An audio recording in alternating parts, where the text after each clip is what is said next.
Hello guys, we are back with our next lecture. In this lecture, let us go through the next two types of operating systems.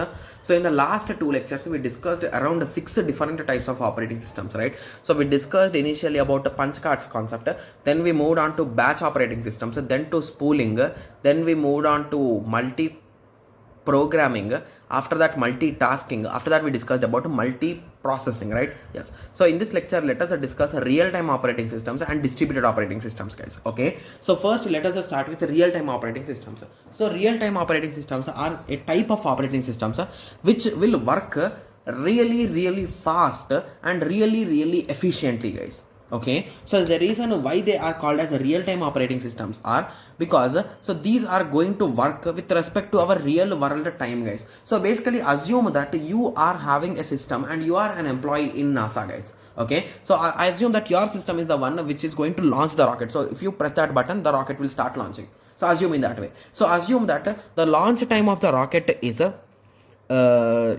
on 7th, what is the date today? So it's 21st November. So 21st November, okay, 2021. What is the time? It's 12:37 in the afternoon. So 12:37. Okay, so let it make 1:37, guys, because I'm a bit confused with AM and PM. So 1:37 PM. Okay, IST. So in this way, they are going to have a particular time, right? So I don't know exactly like whether they will have the seconds also here. So they could even have 0.01 at exactly 1 second they need to send the rocket. So they are going to have some time in this way, right? So exactly at that moment of time, if they press that enter button, or automatically at this moment of time, the rocket should launch, right? So there should not be any delays or anything, right? So the system should be that much accurate with respect to time. So that is the reason why these are called as real-time operating systems. Got it? Yes. So I'll be discussing about this hard time and soft time, real time. So don't worry. So let us continue with theory first. Okay. Yes. So you got an idea, right? So what exactly is a real time operating system? Okay. So let us continue. So a real time operating system is a time bound system which has well defined fixed time constraints. Processing must be done within the defined constraints or the system will fail. So basically, if the rocket should be sent at that moment of time, it should send, that's it, right? So there is no more thing. If it is a delayed, there could be some losses for the company, right? It might be for reputation or many things, right? Yes. So that is the reason why it is mandatory. So assume that you want to launch a missile against your opponent team. So at that time, it should be sent exactly when they are at that time, at that point which you want to attack, right? But if you attack after 5 minutes, so you launched the rocket, but it did not went to the destination. It's already 5 minutes later, and that plot is empty now. So there are no enemies there for you now. So even if you launch the rocket, there is no use now, right? So that is the reason why even 1 second or 1 minute could just change the whole scenario, guys. Got it? Yes. So that is the reason why we want our operating system now to be very fast, and it should respond within seconds. Got it?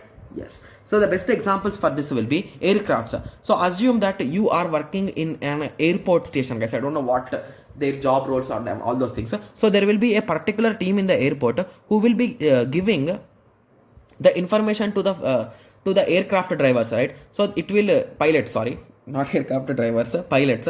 So they will give the information to the pilot where to go, whether for them to change the directions and all those things they will give, right? So they should give the accurate data, right? So if the data is coming 5 minutes delay, so what will be the situation, guys? All the things will be delayed and there will be multiple issues, right? Yes. So in the same way, medical equipment. So if there is any kind of reading giving device, so it should give accurate device and that should be accurate. Similarly, okay, air traffic control. So yeah, this is what they call air traffic control, right? Yes. And etc, right? Yes. So now let us go through the differences between hard time real time systems and a soft time real time system. Okay, so assume that you are writing a particular program, guys. Okay, so if that program has been executed at this moment of time, it is going to be 100%, you will get 100% marks. Okay, if it is a 1 minute delay, you will lose 1%. So in that way, if it is a reducing, it is a soft time, guys. So basically, even if you are delayed with your result, there is no issue. It is going to reduce only somewhat usefulness. So that is a soft time. So basically here time is not that much important, guys. So if there is an assignment in your college, you can delay it, right? So you can ask your faculty or guide that, sir, we are having that issue, this issue, we'll be submitting it later on. So you can convince him in that way. But when it comes to hard time, so it is like your semester exam. Can you skip it, guys? If you skip it, you are going to write it again later on, right? Yes. So that is something like hard time. So if you are in time, so even for your competitive exams, so if they told by 8:45 you should be at the spot and you should go inside, it is sharp 8:45, that's it. Even if you are 1 minute late or 10 seconds late, they are not going to allow you, right? Yes. So those are hard real-time operating systems. Got it? Yes. So 100% or before on time. Okay. So basically it is going to lose everything. Okay. Yes. So now you got an idea, right? So exactly what is this hard real time and soft real time, and you got a clear idea about real time operating systems, right? Yes. Okay. So the examples for hard time are airbags, guys. So in your car, whenever something goes wrong, the airbags will pop up, right? Yes. So there should not be any delay, right? So once the particular thing has been happened, so they should pop. If they are late, it's of no use, right? Yes. Similarly, missile launches, okay? And when it comes to soft time, you might be missing your online classes, mobile phones, everything. There will be no issues, right? Yes. Okay, so now moving on to the last type of operating system, that is a distributed operating system, guys. Okay, so this distributed operating system you will be mostly seeing in your computer network class, or this is a subject, right? So distributed systems, and we are having various things, right? Yes. So this is the structure here, guys. Okay, so what exactly the name distributed operating system means, guys? So here the operating system is distributed among multiple devices. So if you observe here carefully, there are 3 different machines, but there is only a single operating system installed on all of them, right? And the applications are also distributed. So basically here they are treated as 3 different devices, but internally they are going to have the same things, right? Yes. So now moving on to the theory. A distributed operating system is a software over a collection of independent networked communicating loosely coupled nodes and physically separated communication nodes. So basically these nodes could be at different locations. So one could be in India, one could be in US, one could be at Singapore, and one could be at Dubai. So basically these 4 will be connected, and they are going to have the same operating systems, and they are going to run the same particular things. Okay, yes. So these nodes do not share memory or clock. Each node has their own local memory, but they only share the operating system, guys. So single OS for all, and sharing jobs to complete them fast. So basically if there is a particular job to be done, so it will be given in between. So whoever is having time, they are going to take it and complete it and throw the result. So in that way, so they are going to be that much faster. Someone will take, solve it, give it. Someone will take, solve it, give it. So in that way. Got it? Yes. So now you got an idea, right? So this is all about different types of operating systems, guys, right? Yes. So we discussed a total of 8 different operating systems. So let me name them once again. So the first type we discussed is using punch cards, right? Yes, like one job is single by itself. Then we move to batch operating system, where a group of jobs which are having some similar property will be grouped together.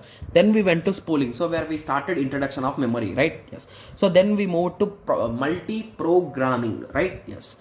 And then we moved to multitasking. Then we moved to processing, then we move to real-time operating system, then we move to distributed operating system. So these are the different types of operating systems, and I am not saying that there will be a question from it, or I'm also not saying that there will not be any question from it. You can expect a theoretical question, like you will say which of the following are true or which of the following are false, and he will give some terminology from here.